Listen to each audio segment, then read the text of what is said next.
States across the country are ending their enhanced unemployment benefits early. 9 states will cut off the $300 weekly federal aid on Saturday. The bonus was extended by President Biden's American Rescue Plan and is set to expire nationally on September 6th. So far, 26 states have announced they are ending the payments before then. All but one have a Republican governor. Expanded benefits were put in place by Congress last March as unemployment neared record highs. But as Americans get vaccinated and COVID-19 cases drop, some states and employers claim the bonus is preventing workers from coming back. CBS News MoneyWatch reporter Aimee Picchi has been following this story. She joins me now from Burlington, Vermont. Hi, Aimee. Great to see you. So, how many workers will be impacted when these 9 states end the federal unemployment bonus on Saturday? Yeah, there are about 440,000 workers who are going to be cut off from unemployment as of Saturday in these 9 states. And I mean, that's kind of a smaller share of the total number of people who are still on unemployment. There are more than 14 million people still on unemployment. A lot of the larger states are continuing to pay unemployment benefits, like California and New York.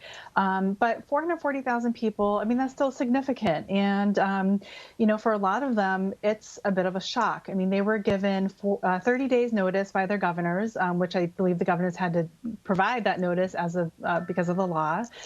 But it's still not a lot of time, they're telling me, to find a job. And so, you know, even though they've known this is coming, it's still going to be a financial shock. Many of them are going to go from several $100s a week in unemployment benefits to nothing at all as of Saturday.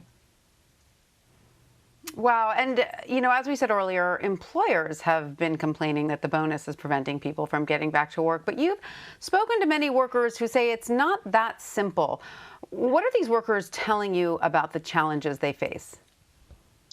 Yeah, so I've been talking with a lot of these workers and, you know, hearing a lot of different stories. And it's interesting because a lot of them actually made more money in their jobs before they were laid off because of COVID. And so they're saying, you know, it's not the money, that they're dealing with other issues.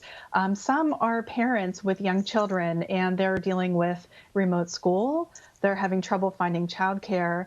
And now that kids are off for the summer, they're at a loose end sometimes with what to do with their children. And children also under 12 still can't get vaccinated. So that's another issue. I've also talked to workers who just can't find work in their fields. You know, these are people who are in tech and healthcare, hotel management, and the jobs just aren't back yet in some of these areas. I mean, a lot of what we're hearing from employers that can't find jobs are employers in restaurants and retail. And the workers I'm talking with are saying, well, that's great, but that's not what I'm trained to do. This isn't my background. This is not going to help me ultimately get back into my career. And so they're hesitant to get a job at a restaurant because it's just not what they do. It's not their skills. So that's another thing that I'm hearing from a lot of workers right now. Which makes a lot of sense. So I'm curious, are employers then in these Republican-led states where they have been complaining to their governors about this bonus, are those employers doing anything additional, like raising wages or offering child care, you know, to make it more attractive, to give people incentives to return to some of these jobs, or even, like you said, some of these jobs that may not be in their wheelhouse, but if they're attractive enough, maybe they will go? Yeah, you know, in some states, they are giving bonuses to people who return to work. But these are often limited bonuses. They don't replace the entire amount of unemployment aid that these workers are going to lose through September. And they're also sometimes only for like the first few thousand people who actually find work after the unemployment benefits end. So not everybody's going to get those one-time bonuses. Employers are raising wages in a lot of industries right now to attract employees. And so that's one thing that's happening. Kind of the market is just kind of doing that in response to the fact that they're having trouble, some of these industries, in finding workers. So that's happening as well. But, you know, that's still not enough to overcome some of these bigger issues of childcare. Also, I've talked with workers with long COVID. You know, they're just not able to go back to work yet. They're not physically able to go back to work. So that's another issue that a lot of workers are coping with. I'm just curious, looking at the big picture here, Aimee, do we often see states reject federal money? No, this is very rare. And I talked with some policy experts in Ohio, which is one of the states that is rejecting the aid. And they said, usually we do whatever we can to get federal aid. This is really important to our state. And basically, the policy expert there said they're turning down basically $1 billion in federal aid.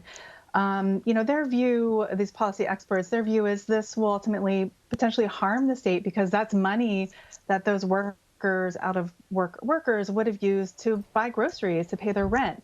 And now that money is not going to be flowing into the state. So, some policy experts don't really understand this from the policy perspective because usually, you don't want to turn away federal money. Well, Aimee, Picchi, thank you so much for joining us. As always, we appreciate your insight. Thanks, Tanya. Thanks for having me on.